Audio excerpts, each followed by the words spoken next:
The New York Giants team preview edition of the Stephie Smalls Show on the Sports Gambling Podcast Network is brought to you by Underdog. Get up to a $1,000 deposit match when you sign up at UnderdogFantasy.com, promo code SMALLS. Are you ready?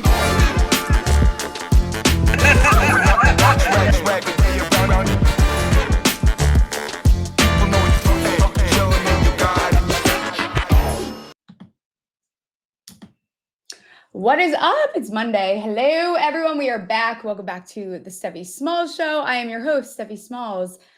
It is New York Giants team preview day. I'm so excited to have on my first guest, Emory Hunt, someone that I've been a fan of for a very long time. And then Nicky the Good is finally gracing us with his presence. And then producer Ryan will come on towards the end. But let's get right into it.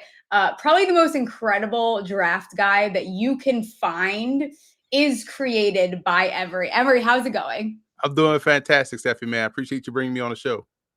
Yes, it's funny. I don't have a lot of notifications on for people on Twitter because it's a lot. You are one of the people that I do actually have them on for. So I'm very excited to have you on. You're with CBS Sportsline. How is the preseason treating you?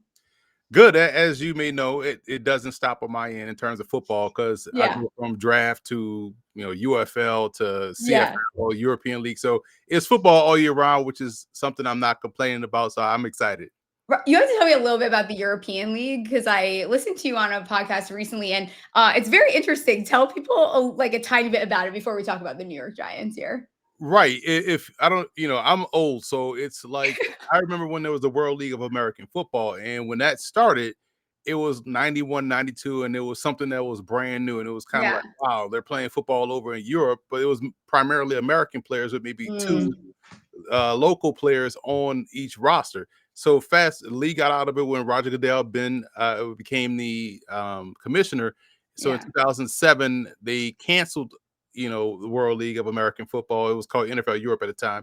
And then this new league, the European League of Football, started 5 years ago. And what has happened since from 07 to now is we saw the NFL play games over in Europe multiple times over.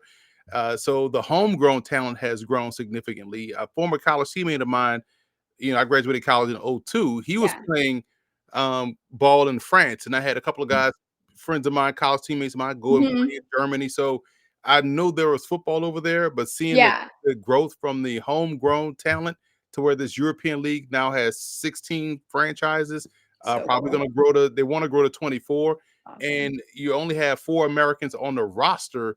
So if you're watching the Milano Seamen or the Barcelona Dragons or whatever, that team is 90% made up of people from that region. So that's what makes it so fun and fascinating. So we're truly seeing the game grow globally.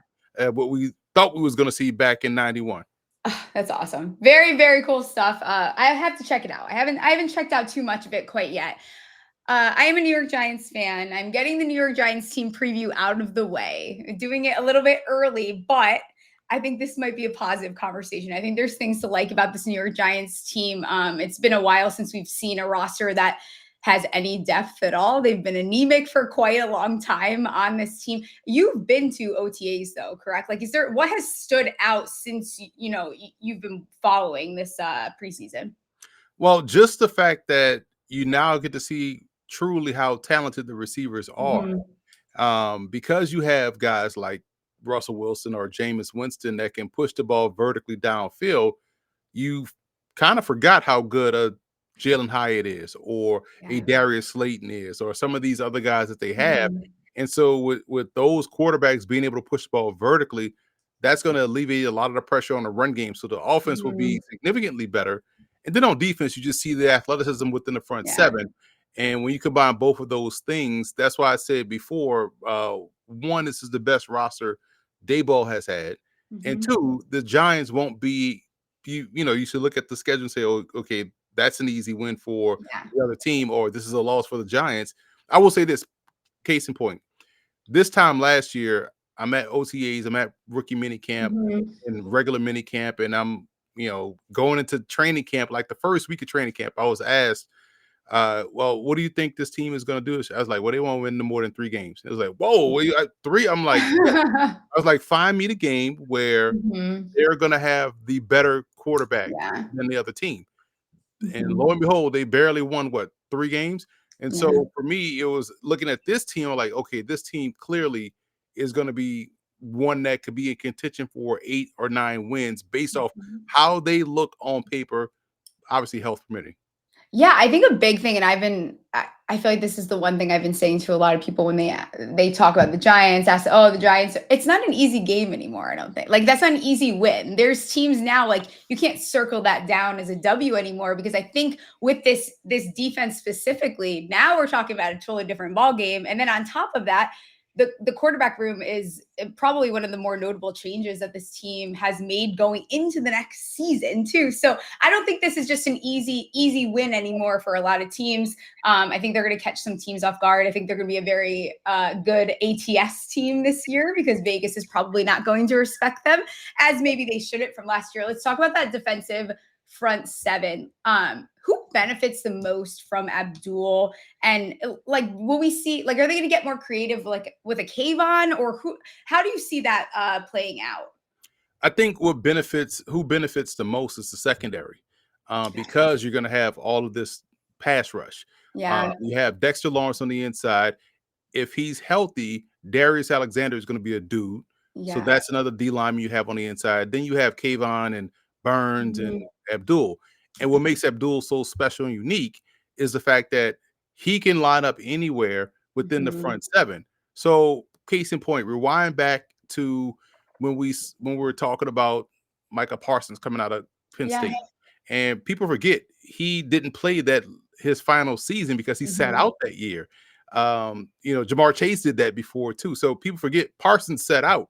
So the last time we saw Michael Parsons play college football, he was playing inside linebacker. Right. Yeah. So watching him play on the edge as a rookie was like, whoa, we never saw this. Right. But with Abdul Carter, we saw Yeah. him play both. So it's an easier projection. And because he has the experience playing inside linebacker, Yeah. in addition to going out and rushing the passer, it won't be awkward for him to be an inside backer and thus having Kayvon and Burns still at their edge rusher position. So by him being versatile, it opens the door for the Giants to be so Yeah. dangerous within their front seven and how they deploy their pass rush.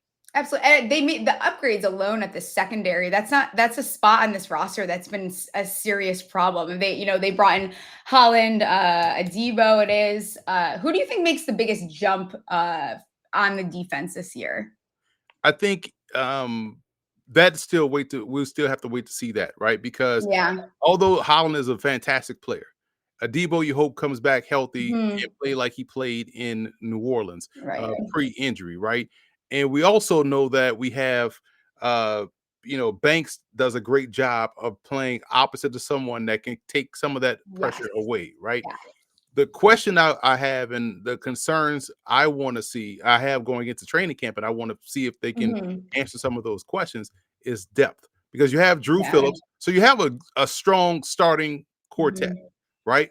But it's the depth behind those guys is where you're going to Yeah. have to see who steps up. And we won't know that until they put the pads on, until we start to see these guys match up. Maybe Cordell Flock can stay healthy for a full season. Now you Mhm. feel confident about him Mhm. being that guy next up. So I worry about the depth defensively. Mhm. And because you're worrying about depth on the defensive side of the ball, you look at the back end of the schedule, that's where your depth Yeah. really steps up and helps you save your season or win some games, some Yeah. tight games. I'm not worried about the front end. I'm worried about the back end. And that's where we're going to have to find out if the Giants have the depth to really go through the schedule as opposed Yeah. to starting off great and fading Right. late.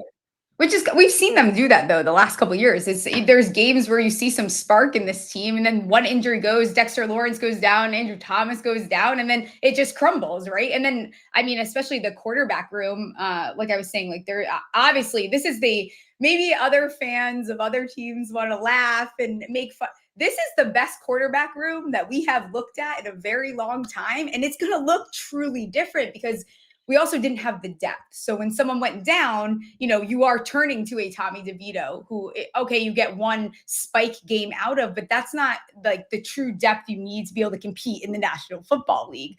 So looking at this, the quarterbacks alone, when is the right time to start? I think was Dart what your QB7? Is that QB right? 7 or something like So that. somewhere around. Like when is the right time to start him? Is it after bye week? Do we see Russ full season? Talk to me about the quarterback room a little bit. 2026 is the best time to start Dart. Yeah.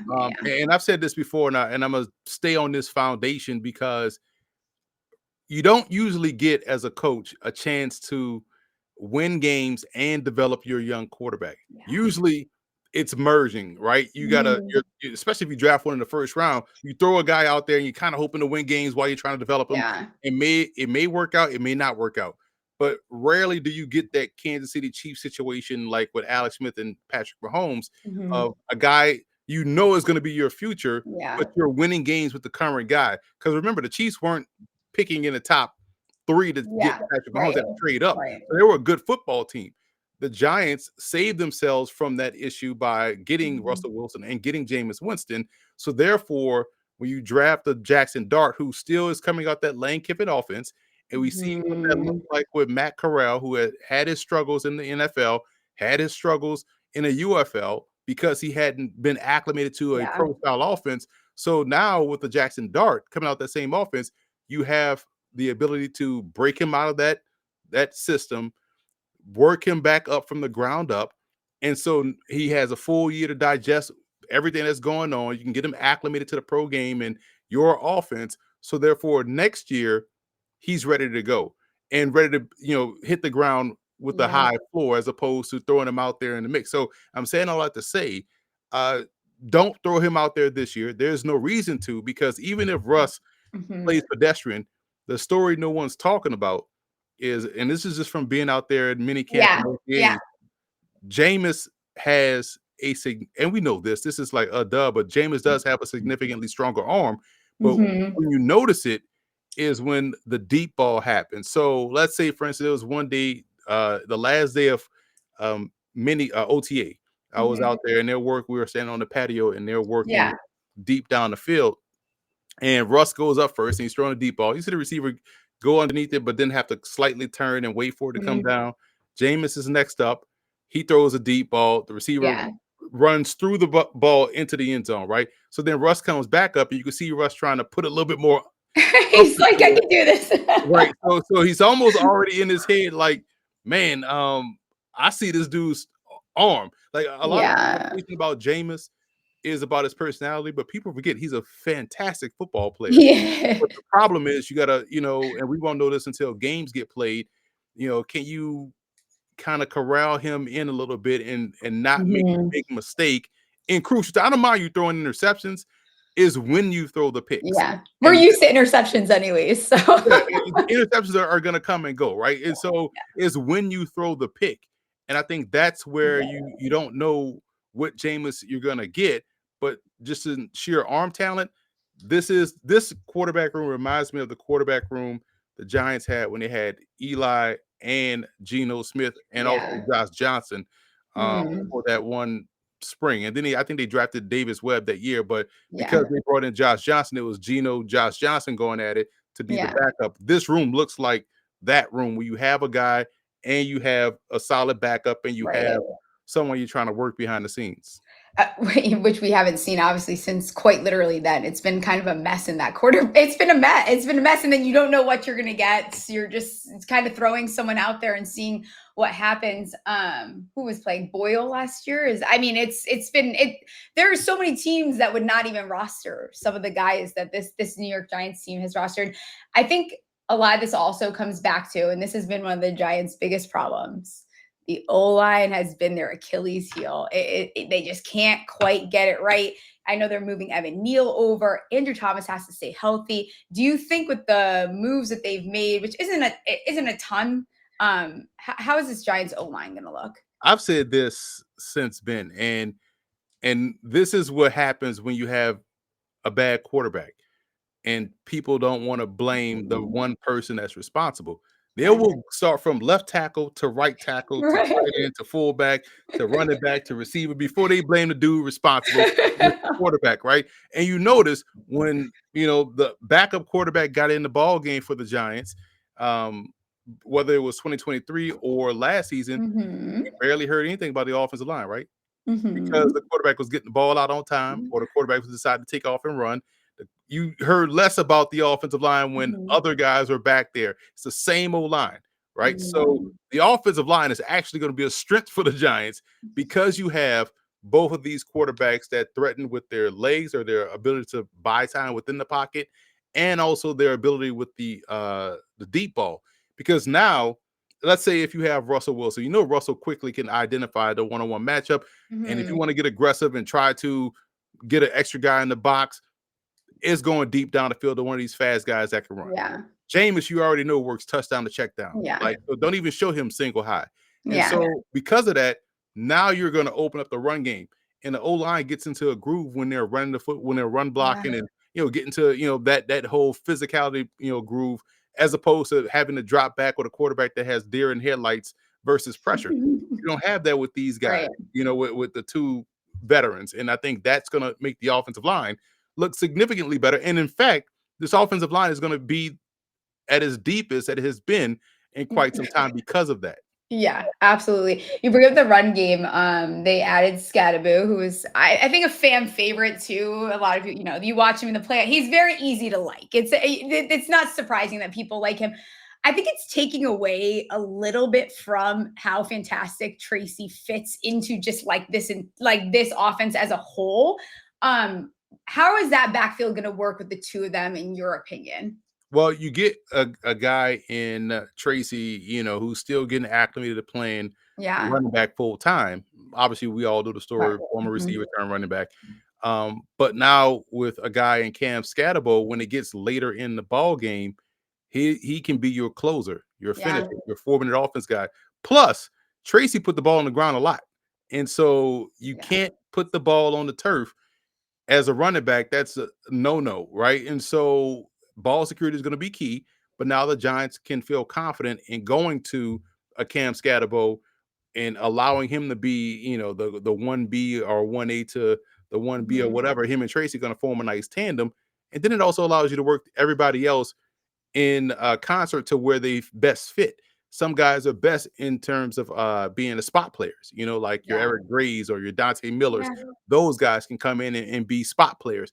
Or because you have the Scatabo and the Tyrone Tracy, who's also a fantastic receiver, it now allows you to be a little bit more creative in how you use a Wandale Robinson, who was one of the top high school running backs Yeah. coming out of high school and played the Crazy. running back at Nebraska before playing receiver at Kentucky. So now you can get a little bit more creative in how you deploy your personnel, which is why, like I've said, I've been very high on what I've seen on paper and creatively from the Giants so far this spring.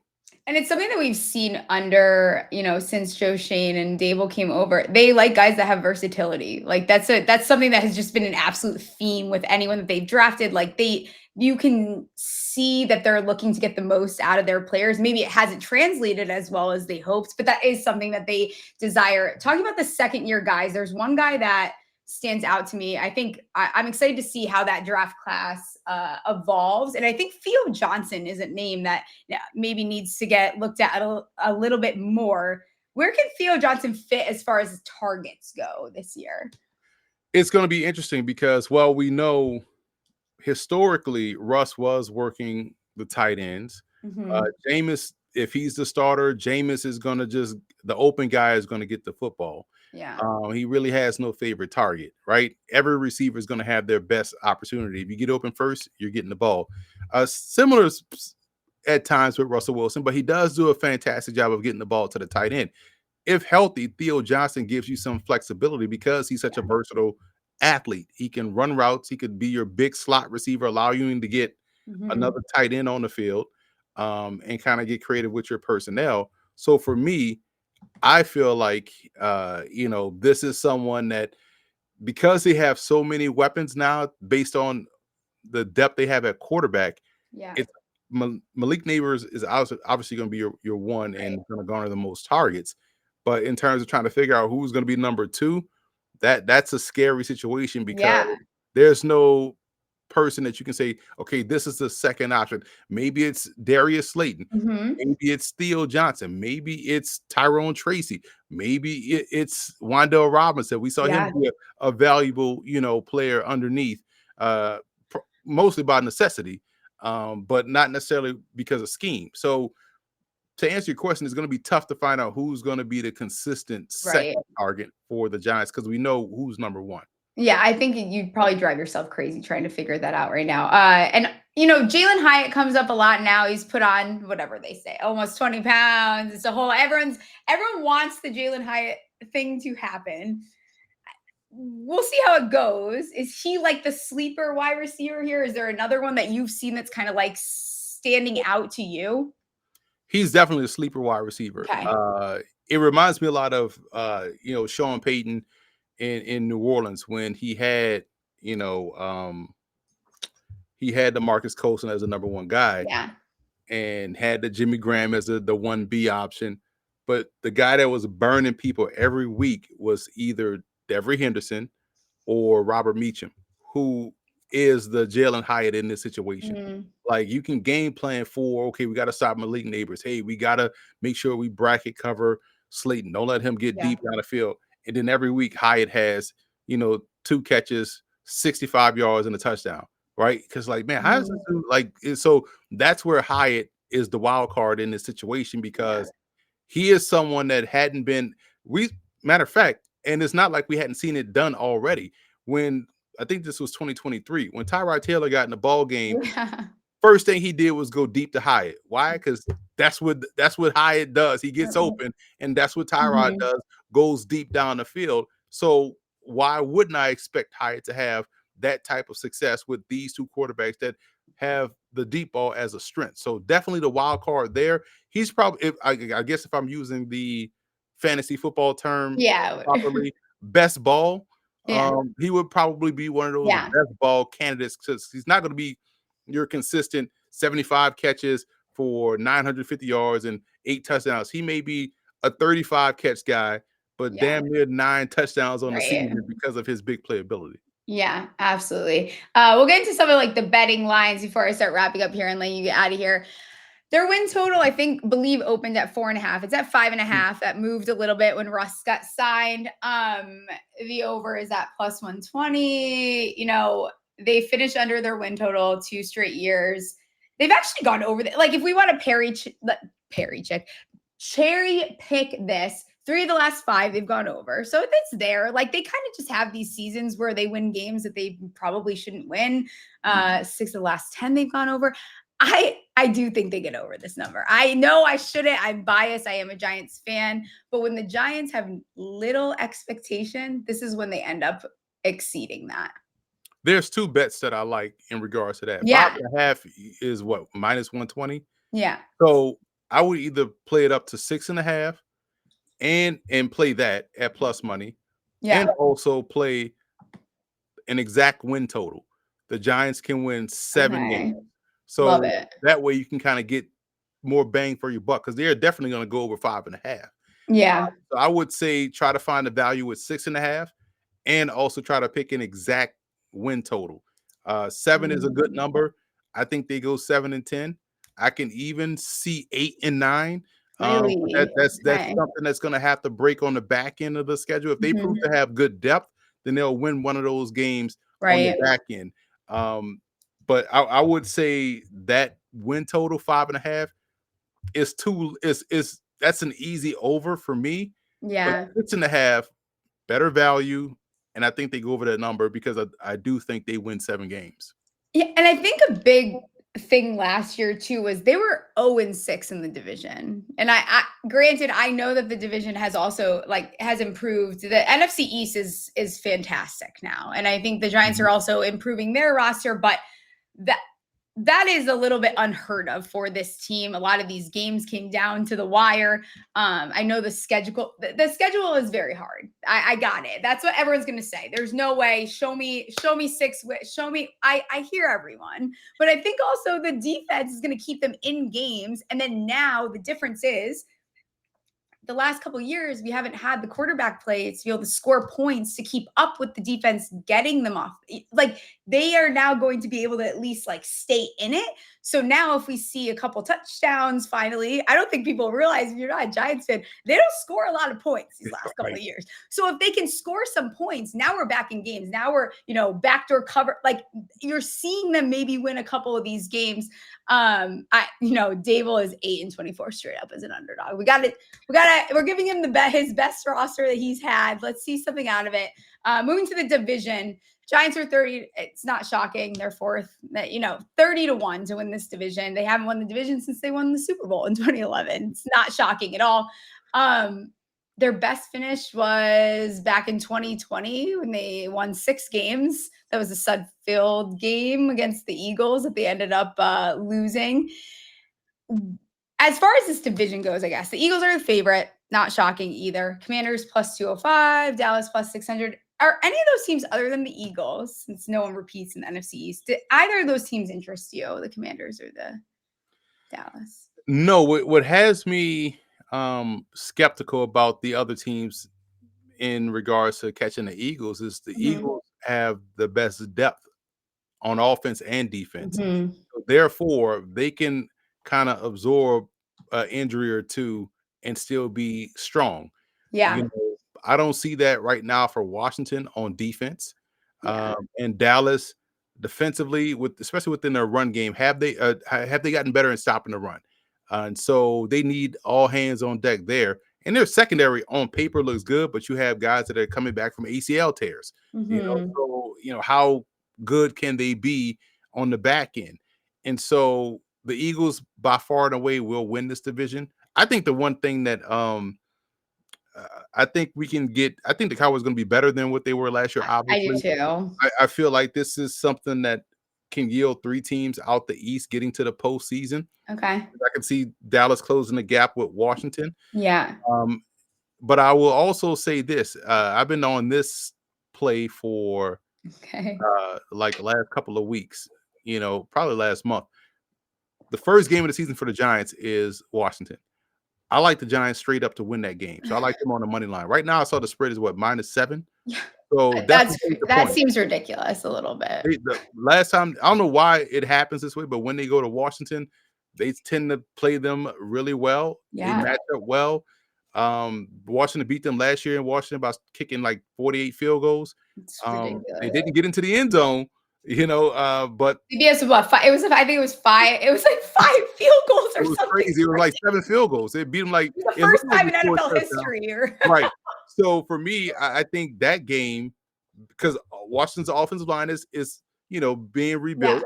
Yeah. You get Tunzel, you have Connolly, but you still got to see how it's going to play out. I think that's a game where the Giants can catch them. So week 1, there's always an upset.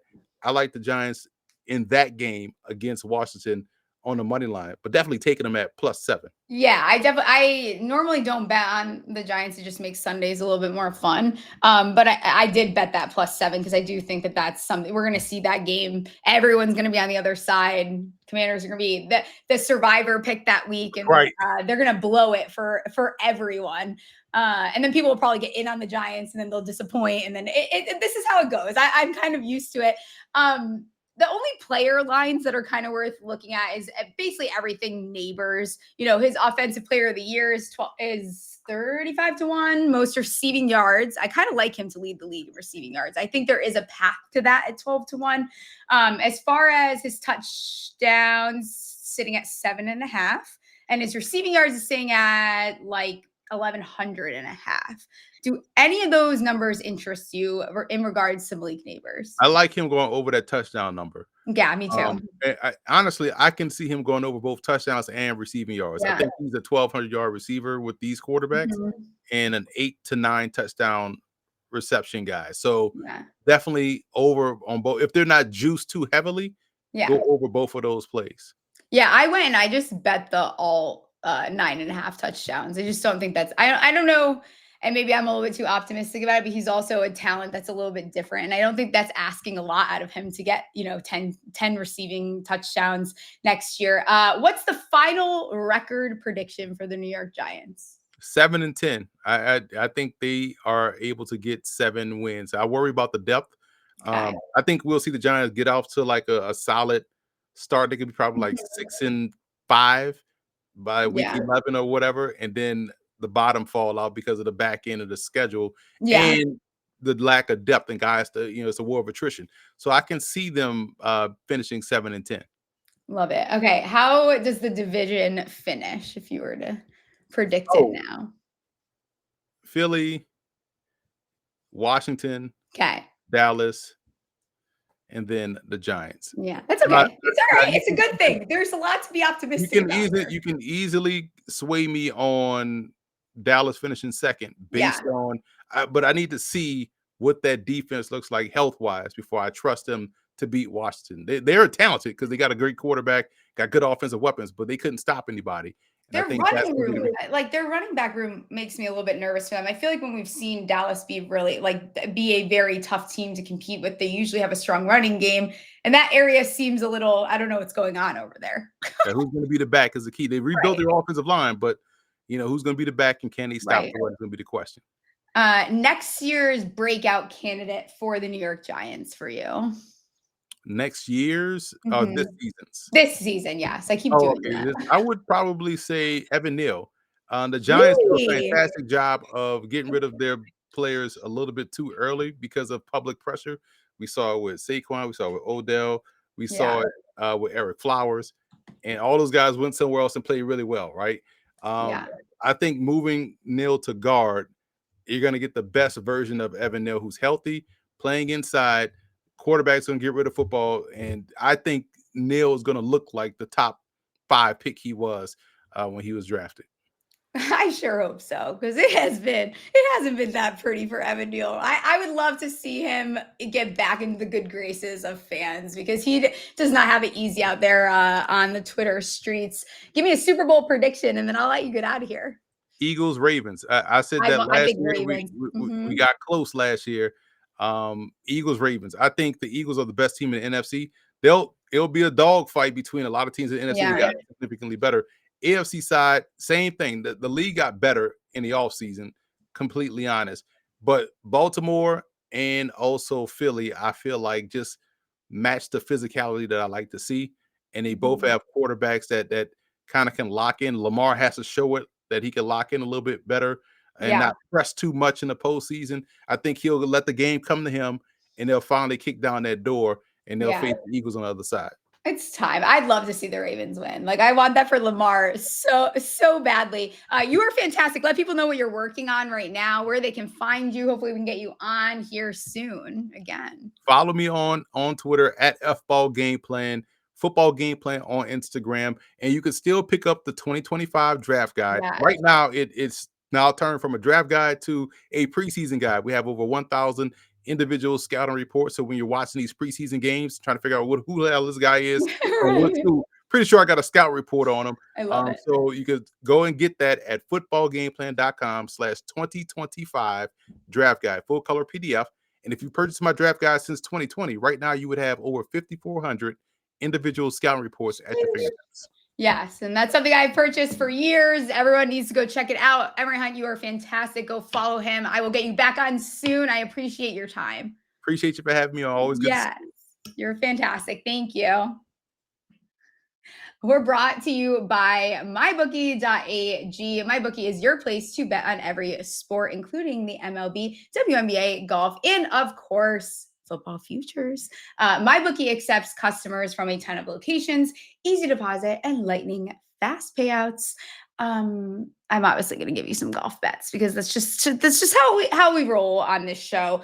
Finau to be the first round leader at 45-1 over there on mybookie.ag. I also like Davis Thompson, crybaby Davis, as I like to call him, over Grazerman -109, and then top Canadian Adam Hadwin +192. Head to mybookie.ag, promo code SMALLS for a 100% deposit match up to $1,000. Terms and conditions apply. That's mybookie.ag.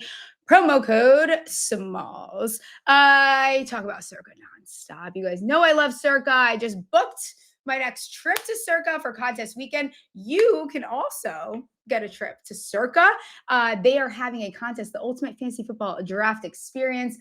You win a you're able to host your draft at Stadium Swim in a cabana. It's where I hold my draft. It's for a 12-person league. The entire time you get treated like VIPs. Derek takes care of you here. There's a legacy club welcome party. Have to get espresso martinis. $5,000 tab for Stadium Swim and a hotel stay for you and your 11 league mates. Last chance to enter the Circa Ultimate Fantasy Football giveaway. That's sportsgamblingpodcast.com/circa. Underdog Best Ball Mania is happening all summer long, giving away $15 million in prizes, including $2 million to first place. No waiver wire, no arguments about trades, which is a nightmare. Kind of regretting doing a dynasty startup because everyone's already annoying the shit out of me. Best ball is the best way to play fantasy football. We're going to get Kramer on, I think it's next week, 2 weeks from now, and do a full underdog best ball draft. So now is a good time to get in.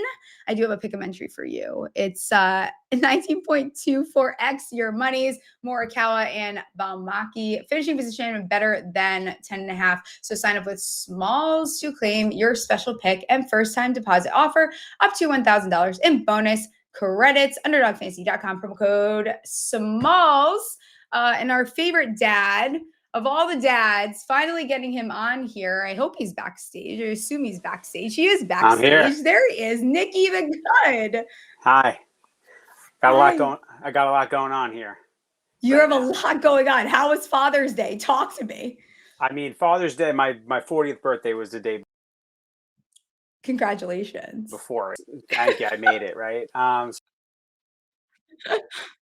40th birthday on that Saturday, and then Father's Day was on Sunday. And then I was supposed 2 times I had to reschedule because of I'm a dad. So like I had to do the responsibilities. I have a 6-year-old directly to my right who may make an appearance because she's adamant. And then my son's upstairs causing a ruckus. So, but I made it. I'm happy to be here. The football episode. I mean, you guys. You guys are diving straight in. I mean, I'm all Metsy. You know me. I'm a baseball guy right now, but I'll talk some Giants. You know what the thing is like I'm doing these team previews, and I needed someone much smart. I need people smarter and more like tamed than me to come. And I needed to get this episode out of the fucking way. That's right.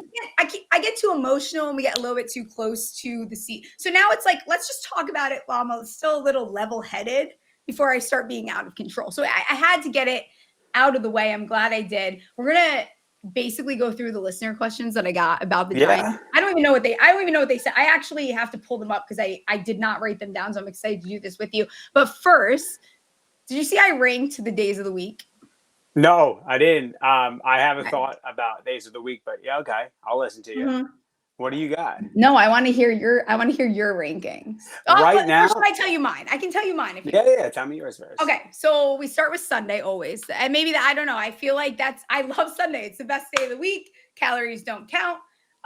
Usually good sports on. You just get to chill. I like Sundays. After Sunday, you get Friday. I like Friday as well. Thursday, this is where we're getting a little mad at me, and then Saturday. Saturday is kind of. You're looking ahead. You don't have another day ahead of. I don't know. I don't really vibe with Saturday that much. Then we go to Wednesday, then Monday, then Tuesday. Hate Tuesday. Tuesday sucks. Okay. So to me, the weekday changes as your life changes. So my easiest, most relaxing time is is literally the work week. The work week is a vacation. Sunday's pure hell. Saturday's pure hell. Okay. You're basically just like you're at gymnastics. You're at t-ball. You don't do anything for yourself, and you monitor everything through your phone. Okay. Before I had children, Sunday was like the best. I would go to the diner at like 8:00 in the morning by myself. My wife would go to like a studio or something like that, like a studio class, like do some, cycle studio, back to the 90s themed, whatever. Yeah. And then I would go to the diner and I would read the paper, not my phone. I'd read the paper from front to finish. And then that's it. And then I would just roll into like 1:00. Yeah. With football, but that just doesn't exist anymore. So you're up at 6:30 and then you're just like, it's just you just get through the day. So if I had to rank it right now, I'm a huge Thursday guy. Big time I do love. I Thursday think guy. Thursday. That's the one where I think I maybe misplaced. Like it could go higher on my list. I like Thursday because it's a drink day, so you're cool to drink. Like it's like, Yeah. if you want to go out, you can. If you want to Mhm. have a cocktail in your house, you Do can. it. Sports are typically, Yeah. on. If it's, you could have Thursday night baseball, you could have football. There's a Mhm. lot going on Golf Thursday. starts. Golf Yeah. the next day. Well, the golf starts whenever golf is the weekends, right? Exactly. I follow. And then we also have Friday, where most of the people that have jobs are kind of checked out. So like you got summer Fridays rolling up. You got people that are just not as like, Mhm. oh my God, we're in the work week type thing. It's like we all take a collective like agreement, like, Yeah. hey, it's over. Like everyone Right. just relax and chill out. So, but it's still the work day. So I know Okay. that I have time to myself to think in my own brain. Yes. Yeah. I don't know. Yeah. Something about why do I hate Saturday? I think this is as I'm getting like in my haggard age now. Saturdays are just not as fun anymore. And now I'm like I'm in the stage now where I don't. Please do not fucking invite me to go to the bar. No, thank you. But I will day drink if you want to do some type of day drinking event. I will do that. But Saturday night I want to be home. You also like your job. You also like your job, though, right? So like you're actually Yeah. looking to make content, right? So like you Yeah. probably maybe something happens in the beginning of the day with sports, and you're like, I actually can't wait to rip a video or rip a clip or something like that. And that's where your brain starts to go, rather than like, let me go to the saloon and then just get hammered, and then I feel like terrible the next day. I feel like anytime I go out to the bar, I like definitely recognize how like old I am now. Trust me. Wow. I'm like, this is holy shit. You guys are all in crop tops and wearing the same outfit. What the fuck is going on? I think I have a decade on you. So like in my mind, it's like you have it's just completely. I can't even imagine. Now. So but Thursday is my favorite. And then really it's all interchangeable. But the weekends right now, if you got young kids, like it's a fucking grind, man. It's an absolute grind.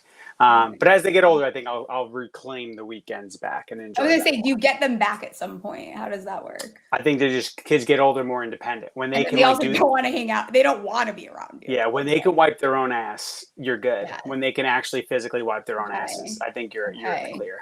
Okay. All right. Let's get into some of these Giants questions. Yeah, sure. Let's the New York Giants.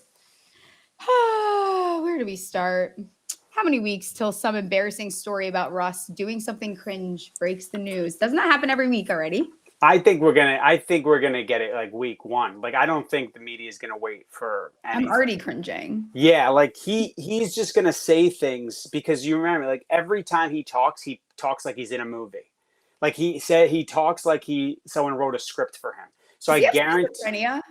What? Is he schizophrenic? Like this guy has so many fucking personalities. I don't understand.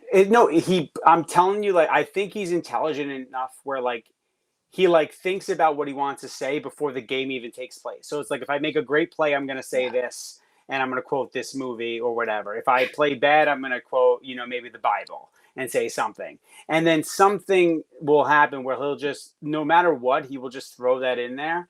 And that's where the New York media is going to jump all over this dude. Like anything he says is going to be back page, and just he's going to become a meme by week 3. By week 3, you're going to be full-fledged Russ memes for sure. Do you think he practices like his speeches in front of Sierra? 100, not in front of her, but like he's definitely someone who goes to the gym and like envisions what he's going to say, what he's going to do, what stance he's going to do. Like there's people like that. And he's definitely of that ilk. And I'm all for it because I think the Giants win, you prior guess, I think they win about 6 or 7 games. They finished last in the division. And, it's all about just, building the team up. And I'm excited for this year. I'm excited to get those wins, actually. I don't want to win one game. I want to win some games and show some promise here. I was saying too, as a Giants fan, we usually do our best when there is like literal, like the expectations are on the fucking ground as far as the Giants go. That's when you see these random 9 wins in a season from a team that everyone said was dog shit, which they're still not going to be. I'm not saying they're going to be good, but they are going to be competitive, and we haven't seen that in a while. Competitive in like a baseline National Football League. Show me development among some players, win some games because you outplayed, the other team that may probably be better than you on paper. And that's all I need because you got Dart, you got, you got my man Scattaboo, you got some guys that you're excited to see play, and I think that's the narrative of the Giants this year. Yeah. I'm going to be excited every Sunday to see what these new crop of talent do, and Neighbors in his year too, obviously. Some of these questions are crazy. Top 3 X factors for the season. I think Neighbors is the easy one there. Obviously. Yeah, definitely Neighbors is number one, because he only scratched the surface last year with some weak ass quarterback play. Yeah. I think if Jameis gets in, that Neighbors is gonna feast with like the chucking and everything like that. Mm-hmm. I do think a dual backfield is something to look at. Like if the Giants can establish Scattaboo and Tracy legit out of that backfield, that could be a problem for teams. And the Giants could win games through that. And then lastly, I mean, it's the defensive line. Like, enough talk. You have to go and wreck teams. You have to. You have to deliver. You can't. Carter needs to be Rookie of the Year. Like, it has to happen. Yeah, all of those high draft picks that were made need to show up. Like, even like in Evan Neal or like a JMS at center, like that, all that draft capital that we put into a lot of these guys, gonna have to start fucking seeing it. Like, because even like Deontay Banks, that's another one. Like, I need to start seeing what we paid for, like, show up on the field. I also think, like, it's the culture. Like, it's contagious to win. Like, if you play hard and you're competitive in games, I think I'm hopeful that those guys will level up their game. It's really tough to play a sport. I don't care how much you're getting paid. If you're just getting your ass kicked every week and you're the mockery of the NFL, like, I can't imagine it's easy to put your life on the line and throw yourself into other like moving targets all the time. Yeah. So, I just think they need, if they're competitive and start building culture and start winning some tough games, especially early on, if they could sneak a few in the first 5 games, a tough schedule, like, that's where maybe we can see some development and have a nice season to enjoy. I just want to see them, like, play games that are at least a little bit enjoyable. I think get me to the second half. Like, just get me to the second half of a game where, like, I care about when kickoff is. Right. Where, like, I don't care if I tune in and we're, it's already third down. Like, get me to that, and then that's when, like, I'll start firing in my brain, like, okay, like, the Giants are somewhat back. We may be on a path here to some semblance of, like, relevancy. Yeah. This one's from Vic. How many games do we lose before starting Dart? To start Dart, I feel like we legit need to. Well, that's so tough, because I do think Jameis gets the call if Russ struggles. Like, I don't think they're gonna put. Like, I don't think it, because if they signed Jameis, if they just put Dart in right away, you're gonna start being like, again, we're incompetent. Like, whether it's the right move or not.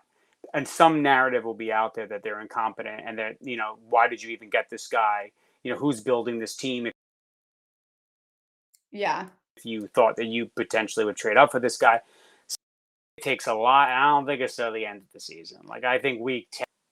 He's also like a security blanket for Daboll to keep his job. So it's that's like, the thing. The later you start him, that's like that's where I first see that going. But even if he starts week 10 and he loses out, like, God forbid like, it's over. Like, there is no, like, you're done. So it's probably best if I'm them, I don't want to start him at all. Like, okay, so I've seen the script.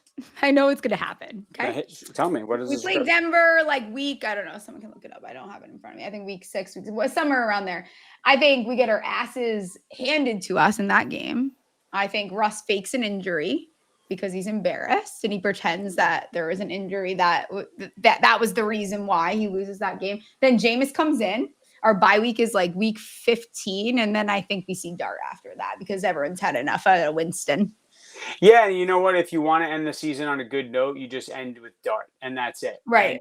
And you'll kind of get the same feeling as we did with he who shall not be named won that when he came back and won the game against the Bucks in his what was that, his second game, I think, or that was his first game. Yeah, it was his first game. Yeah, like when he won that game, it's like if the season ended there, you would legitimately feel like you had a franchise quarterback. I think that's the feeling that you need to end this season with, regardless of the record. If Jackson Dart finishes, I don't care if it's week 17 and the other team is laying down and taking an L. If Jackson Dart starts that game and he lights it up, and he closes out, the Giant fans will show up the next year with a level of optimism, and Daboll and Shane will keep their gigs. Yeah, people want to knock Shane, and I stay quiet about it, but I think I see Joe Shane's vision. I think that he's made a lot of good decisions, and I know he's made some bad decisions, and that's fine.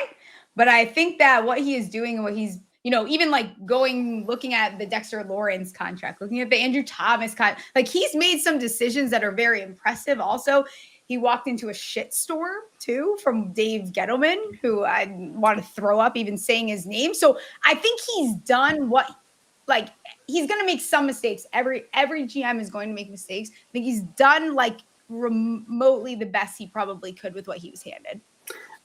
I mean, we know what he was handed. He was handed the worst quarterback situation in the history of mankind. That guy was dry paint. I don't want to say his name. I'm not even going to give him. We don't need to say it. We don't need to say it, and we're not going to say it because we're done with it. But that move put us in a predicament where we had to wait an additional however many years to figure this shit out.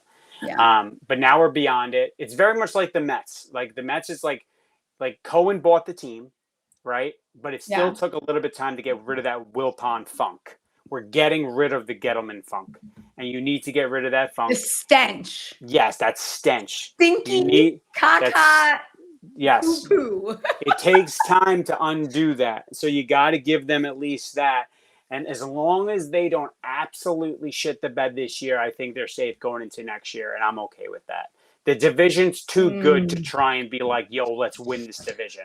Should I clip farm right now? I will. I don't think there is a fucking shot in hell either of them are gone next year. I fully believe, I think there is almost a 100% chance that Joe Shane is back next year. I truly believe that. I think you got a good point. The more I think about it, the more I think they'll be back. The more I think it would be just a catastrophic front office disaster going all the way up to the top. And where do you go from there again? What do you do? What message are you going to give to the Giants fan base if you do that? I don't know. You can't go anywhere after that. You have to give them next year. I completely agree with you. And what he'll end up doing, that string bean biatch of a owner that we have, Mr. John Mara, what he will do is if he starts to really feel the pressure, he'll just fire Daboll, which is a fucking disaster because one of the things that we have failed to do is let a coach stay with the quarterback that they wanted. Right. But he will probably use Daboll first. I don't think he fires both of them. Listen, I mean, I'm sick of searching for coaches at this time. I'm just sick of searching for coaches. At this point, it's you just need good players, man. At some point, you just need good. We haven't had good players for a very long time. We had the guy with the Eagles now who's killing it. We had a terrible quarterback. We had no receivers. I cannot believe Darius Slayton is still on this team. I don't care if he's a serviceable guy. I don't care if he's a locker room guy, whatever they say. I cannot believe he is on this team again.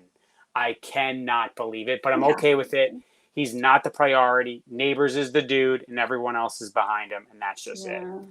And then is he still on the roster? This guy, I know you said. Why though? Why is he? I don't understand. Why the fuck am I seeing clips of? Why are they asking him what his relation? Why is he even getting interviewed? I don't understand. You got to sell tickets. You got to sell tickets. You got to sell tickets somehow. You need people. Find another fucking way. You got to sell jerseys. I got 3 of these. Watching Love Island with Dart, we're fucked. I mean, maybe he's what Dart needs in the locker room though. It could be one of those deals, kind of like how Juan Soto needs Starling Marte, right? That's his guy. You got your friend. Maybe that's his friend, and that's why he's there. I don't know why. You should find another friend. I still have no idea how he's on the team. I honestly. How the fuck? I feel like this is just John Mara has to get his way somehow still, and this is the way is he's just on the roster. He serves absolutely zero any purpose on this team. There's no reason. It's a joke. It's for the memes. It's for me. It's for me. He serves no purpose. It is for me. It is for me and me alone. I have to make good use. I have 3 of his jerseys. I rage bought them when he came on the scene. I had to get as many views as possible, so I rage bought three Tommy DeVito jerseys. Where were these jerseys purchased? Probably some David had a question. I don't know, David. I was in such a rush to get. I was so convinced it would be the number one selling jersey in the NFL that I just gobbled them all up. Yeah. You bought the only 3 out there. It was probably, and guess what? I had to custom design all of them because they weren't printed any DeVito on the back. So I custom designed them all, probably paid priority shipping to get them to make videos with them. And, I may have lost, but, he did ruin our draft order that year. So that was good. I think when he gets cut from the team, which if it doesn't happen, I don't know anything about this. Like I don't know even what to say. I think that will be the happiest I've been since we fired Jason Garrett. Like I swear to God, I'm going to be so happy. The thing is, it could happen. Equivalent to that day for me. It could happen, but he'll be back. He'll figure out a way back. Like he'll be one of those guys they just bring back, and that's kind of what that's what will happen. We'll do one more question here, and then I'll let you get out of here. Who are you? This is 2 questions. So, who are you most excited for on both sides of the ball? I mean, it is easily Cam Scattaboo. He's a short white guy. Like you could not have drafted a better guy for me to root for. Mm-hmm. I am all in on him. Just from the personality, he obviously, I'm a big guy into if you have a little bit of internet cred, he wants to put up those pictures of himself, whatever. Yeah. I'm all about it. Plus, I think he's a great player. And if you want to talk about actual culture of playing the game the right way, what people think the Giants are, which we haven't been in a decade. If you want to keep thinking we are the New York Football Giants, it might start with this guy. It might start with him, being, nose down and just running some people over, making some big plays and getting the crowd fired up like Shaq. Violence. Yes, violence. Run like Ahmad. Run that way. You want to wear the number? Run that way. Yes. And on the defensive side, I don't want to say Carter because obviously it's Carter. Right. But any defensive back that has a good year. I'll just say that. Can we just anyone? Just please, for the love of fucking God. Anyone who week in and week out, whoever wants to step up on defense and just shut down a receiver on the other end instead of just getting absolutely burned, I'm all for. So whoever ends up being that person, I don't know if you have a little idea of who that could be. That's what I'd like to see because I'm not worried about the defensive line. I'm really not. I really think it's just too talented. I think we're going to wreck some people. But you need people to stop receivers. The Giants just can't afford to just continually get burned. Banks. I mean, we went through it when we had back in the day with Apple. We had just horror stories. Oh my God! I don't want any more horror stories of these guys. Yeah, I don't want to bring it up, but that's the type of stuff I want to avoid. So if we can get away from that on defense, that's what I'd like to see. Because the Giants need that too. If you want to compete, you need that. We dealt with so much bullshit. Wow. It's been a rough. Yeah. It was kind of traumatizing looking things over for this show. I think Neighbors is the easy answer. But I think as far as looking at these second year guys, I'm excited for Theo Johnson. I'm excited for the potential to have a nasty tight end again because we have not had good tight end play in a very You think long he could be nasty though? You think he could be yeah? It's too big. I think so. Yeah. I guess so. We'll see. Nothing's more exciting than when you have a great tight end. When you have an athletic tight end that can score touchdowns, there's just nothing better than that. So I need good tight end play. And I think Tracy too, how they can utilize him now that, they have Scat, what that looks like, that excites me quite a bit. And then on the defensive side, honestly, echoing what you said, I'm excited to see what Hollander or Debo does. I want to know those signings. I like the idea there. I think the defense looks fantastic on paper. There's a lot to like there. I feel like we look good on paper a lot on defense going into seasons, and then it's just this is the first time though that we've had any real NFL players. Yeah, we've had it's so crazy because really the last couple of years, not even the last couple. Sorry, that's a lot of the past year, a decade. You name the amount of years. The players on our roster would not even be name another fucking NFL team that would have Tommy DeVito on the roster. That's what I'm saying. Tommy DeVito's not an NFL player, but somehow he's on a roster. You just need. Yeah. You need pros. You need pros to. Yeah. Yeah. games. Like you can't get by. It's can't hide anyone. If you hide, they will exploit you every single time. So that's it. I mean, Scattaboo by far is the guy that I'm honed in on. I'm going to grab him in fantasy too, just because I feel like it'd be fun week to week to root for. Tracy, I'm with you there because I feel like his expectations were going to be really high coming into this year, but now they can be tempered because of the presence of Scattaboo. Yeah, everyone is like kind of out on him. Like I'm seeing like Scat go ahead of him in fantasy, and I get it. Shut the, you guys are over fucking reacting because Scat is such a like cool personality. And he's great. He's a great player. I'm excited too. I can't wait to see that backfield, but we don't need to be taking him over Tracy, in my opinion. But, and if we win, Tracy needs to be successful. So 100%. He has to. Like, he can't have a regression year. He needs to take the lead into the next year. Absolutely. All right. Let me know let people know where they can find you. I know how to find you. Yeah, you can find me. Get out of here. Yeah, find me at Nicky the Good on Twitter, Nicky the Good on TikTok. And that's where I'm at. I'm all on the socials, but that's pretty much where I'm living right now. And then in my house. Yeah. Final call on the record for next year. I'm going to say 6 wins. We'll say 6 wins. 6 wins. I'm with you there. I think it's 6 as well. All right. You're fantastic. Thanks for jumping on with me. Bye, Steph. Thanks for having me. Yeah. Bye. Bye. I think producer Ryan wanted to jump on for a hot sec, have a little yap session maybe. Is that it? Were we planning on that, Ryan? Hell yeah. Here I am. Hello. Sorry, how's it going? Hey. Good. Can you hear me okay? Yeah. You know what sucks, Ryan?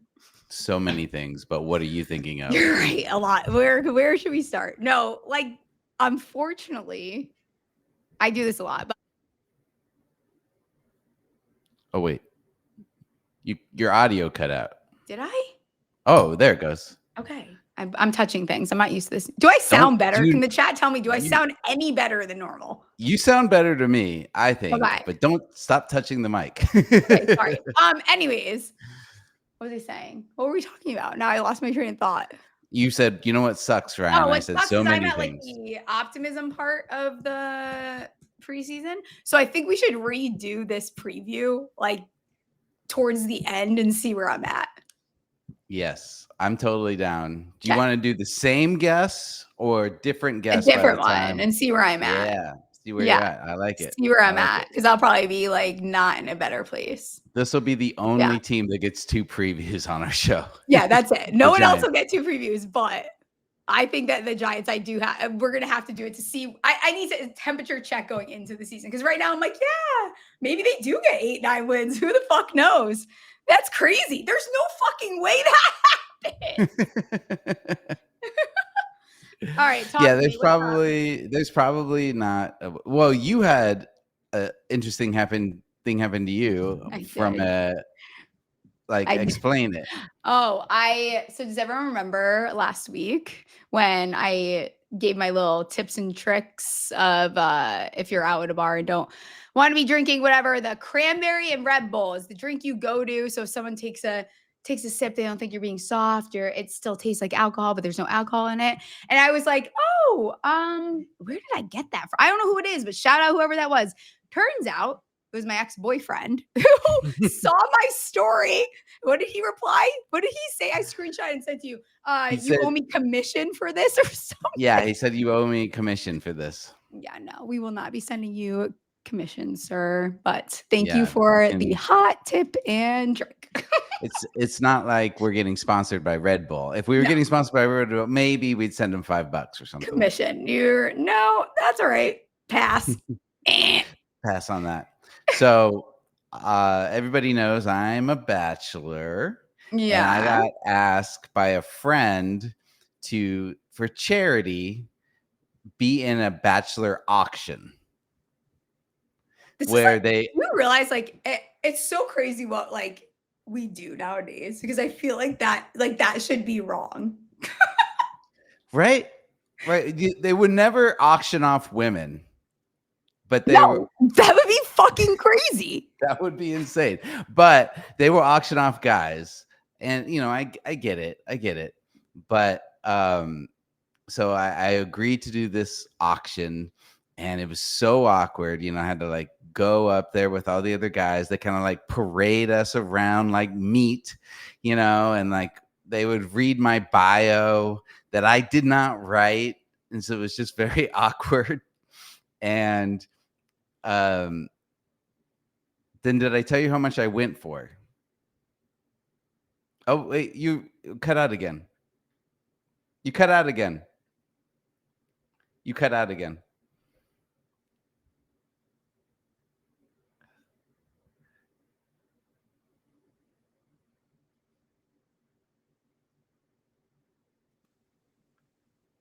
I don't hear you. I don't hear you. Okay, I'll keep telling the story for the chat who's listening. I went for $30. Only $30. That, you know, by the only person who went for less than I did was a literal little person. A little person went for $10, which is like pretty mean to him. I mean, that guy is putting himself out there. You would think it's a charity event. You would think a woman would take charity on him and bid more than $10 for a date. If nothing else, it's a great story. And I got $30, so I was the second lowest. Oh no, can you hear me now? Oh, I can hear you again. Okay, I think I'm through my computer, so I'm not going to sound as pretty as I sounded. That's awful. Yeah, Big Dash Nose just said, "Damn, $30." Yeah. Wait, how much did like the highest person go for? Like a couple $100. No, fuck off. Really? Yes. And so like I'm gonna Trevor, why did I just show that one? I did not mean to show Trevor's comment on the screen. Oh no. I went for $30. So here's the thing. It's going to cost me, I have to pay for the date.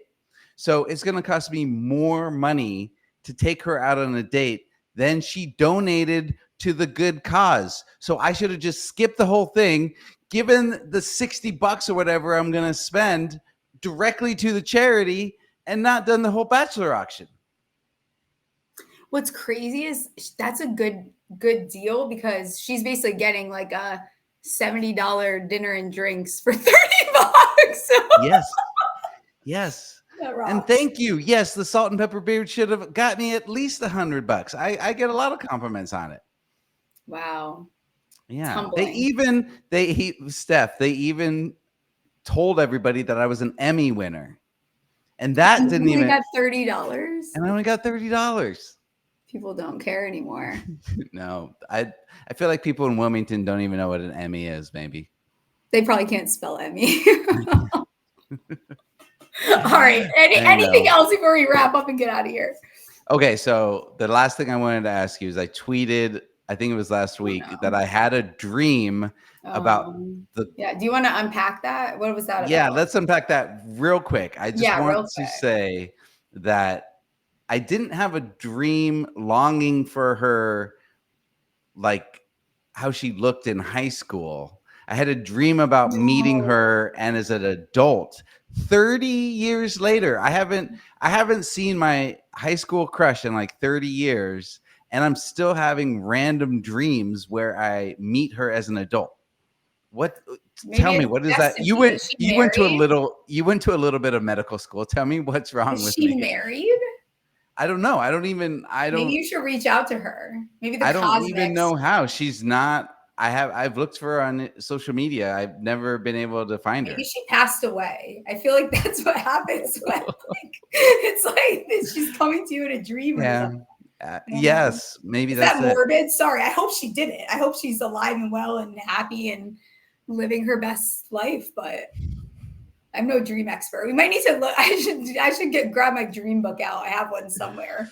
You have a dream book. Okay. What does it mean when I'm still, not even an ex-girlfriend. She would never even go out with me because she was Jehovah's Witness. Which is a crush. It was just a total crush. We played footsie a couple times in social studies class, but totally never even went out with her.